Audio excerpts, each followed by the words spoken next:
ప్రతి ఒక్కటి కూడా పవన్ కళ్యాణ్ గారి లిస్ట్ వస్తుంది కాబట్టి ప్రజా దర్బార్ దగ్గర నుంచి వాళ్ళ రోజున జనసేన కార్యక్రమంలో ఉన్నటువంటి జనవాణి కార్యక్రమంలో పలు మాకు వినతుల పత్రం రూపంలో మాకు వస్తున్నాయి కాబట్టి వాళ్ళ రోజున మేము అనాల్సి వస్తున్నాం. అంతేగాని వాళ్ళ మీద మేము ఇప్పుడు ఇందాక మోహన్ రెడ్డి గారు ఒక మాట అన్నారు సార్, రాజకీయంగా మేము వ్యతిరేకులమే కానీ ఇటు పక్కన మాకు వ్యక్తిగతంగా ఎవరంటే మాకు కక్షలు లేవు. అది వాళ్ళ విధానం మార్చుకోమని చెప్తున్నాం, ప్రభుత్వ విధి విధానాల మీద మాట్లాడమని చెప్తున్నాం. అంతేగాని వ్యక్తిగత దోషులు కరెక్ట్ కాదని చెప్తున్నాం. ఆ చర్యలు వాళ్ళు కంటిన్యూ చేస్తున్నారు కాబట్టి మొన్న మేము బెదిరింపులు చేయకుండా మాకు వార్నింగ్ లాగా ఇచ్చాం. 18 నెలల తర్వాత అది కూడా మీరు గుర్తుపెట్టుకోవాలి. రైట్. బెదిరింపు అంటే ఏంటి, వార్నింగ్ అంటే ఏంటండి? హెచ్చరిక, బెదిరింపులే హెచ్చరిక ఇచ్చారా మీరు? Right sir. సార్ ఒక మాటేనండి చెప్పండి. బెదిరింపులు వార్నింగ్ అంటే నేను ఇక్కడ ఏదో జర్నీలో ఉండే మాట్లాడాను కానీ ఒకటి గుర్తుపెట్టుకోండి సార్, ఇక్కడ ఎవరు బెదిరింపులు వార్నింగ్లు ఇవ్వలేదు. వాళ్ళకి ముందు విధానం మార్చుకోమని చెప్పాం. రైట్. దాన్ని వాళ్ళు బెదిరింపుగా తీసుకుంటానంటే దానికి మనం ఏం చేయలేం. రైట్.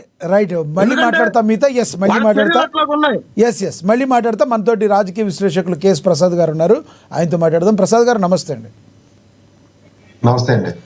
ప్రసాద్ గారు, గత 2-3 రోజుల క్రితం పవన్ కళ్యాణ్ గారు చేసిన వ్యాఖ్యలు మీరు చూసే ఉంటారు బహుశా. దానిలో ఆ సభలో కార్యకర్తలకి ఏ విధంగా ఉండాలో, మరి నిజాయితీగా ఉండాలి, మరి మీరు పంచాయతీలు చేసేటప్పుడు కూడా మరి మంచిగా చేయాలి, కానీ ఇలా ఎలా పడితే అలా మన మీద నెగిటివ్ ఇంపాక్ట్ కలిగేటట్టు చేయకూడదని వాళ్ళ కార్యకర్తలకు వాళ్ళకి దిశానిర్దేశం అయితే చేశారు. ఆ క్రమంలో మరి వైసీపీ మీద జగన్మోహన్ రెడ్డి గారి మీద కూడా ఆయన కమెంట్స్ చేశారు. జగన్మోహన్ రెడ్డి ఏదైతే మరి పెట్టుబడులను రానియకుండా చేయడంలో బెదిరింపులకు పాల్పడుతుంది వైసీపీ అని ఆరోపణలు చేశారు పవన్ కళ్యాణ్ గారు. ఎలా చూస్తారు మీరు? ముందుగా ఏఎన్ఎన్ టీవీ ప్రేక్షకులకు నమస్కారం అండి. అలాగే ప్యానెల్లో ఉన్న మిత్రులకి మీకు కూడా నమస్తే అండి.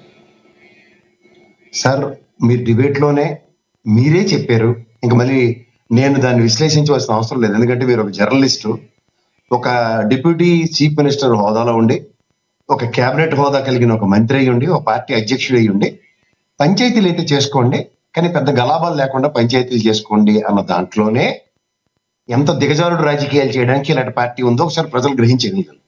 అసలు లా అండ్ ఆర్డర్కి సంబంధించిన విషయంలో నా ప్రభుత్వంలో ఇలాంటి పంచాయతీలు గించాయతీలు ఎవడన్నా నా ప్రభుత్వంలో ఉన్నోడు చేసినా బయటోడు చేసినా అందరికీ న్యాయం చట్టపరంగా ఒకే విధంగా ఉంటది, పిచ్చి పిచ్చి ఆశలు వేస్తే కుదరవు అని వార్నింగ్ ఇవ్వాల్సిన స్థాయి కలిగిన ఆయన ఆ విధంగా చిన్న పంచాయతీలు ఎక్కడ మూడో కంటికి తెలియకుండా చేసుకోండి అని చెప్పడంలోనే ఎవరి దగ్గర నిజాయితీ ఉందో ఒకసారి ప్రక్షాళించుకోమని.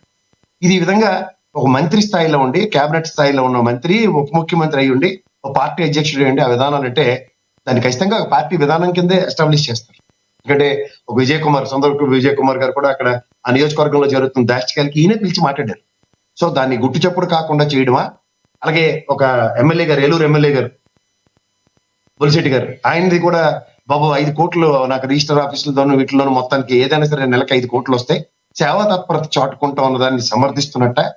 ఇవన్నీ మీరు ఆద్యంతం గమనించుకోగలిగితే, అలాగే ఇవాళ ప్రభుత్వంలో ఉన్న హోమ్ మినిస్టర్ గారు కానీ లేదా కూటమి ప్రభుత్వంలో ఉన్న ఏ శాఖలో అయినా ఈయనకి డిస్క్రిప్షన్ ఉంది కాబట్టి మన కేబినెట్ మీటింగ్ లో చిన్న ఆకు రౌడీలు అందరి మీద పీడీ యాక్ట్ పెట్టమనండి. ఎక్కడికక్కడ గృహ నిర్బంధాలు చేస్తారు కదా ఏదైనా రాజకీయ నాయకులు ప్రయాణాలు పర్యటనలో ఉన్నప్పుడు.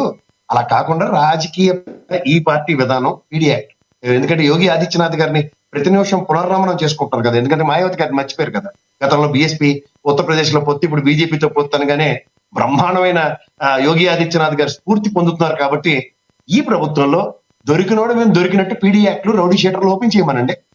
అట్లీస్ట్ ఒక చేతాన్ని ఇవ్వమండి, ప్రతి నియోజకవర్గంలో బోర్డులు పెట్టమనండి. అది పార్టీలకు అతీతంగా ఈ ప్రభుత్వం వీళ్ళందరినీ ఐడెంటిఫై చేసింది, చట్టపరమైన చర్యలు ఖచ్చితంగా తీసుకోబడను అని చెప్తే ఎవరన్నా కాదంటారా? చెప్పండి ప్రసాద్ గారు. మీరు అడిగిన దానిలో నెంబర్ 1 ఏంటంటే పవన్ కళ్యాణ్ గారు మీరు పంచాయతీలు చేసుకోండి అనే మాట ఆయన అనలేదు, దాన్ని మేము పునరుద్ఘాటించలేదు. నెంబర్ 1 ఆయన ఒక నిమిషం నన్ను మాట్లాడినండి.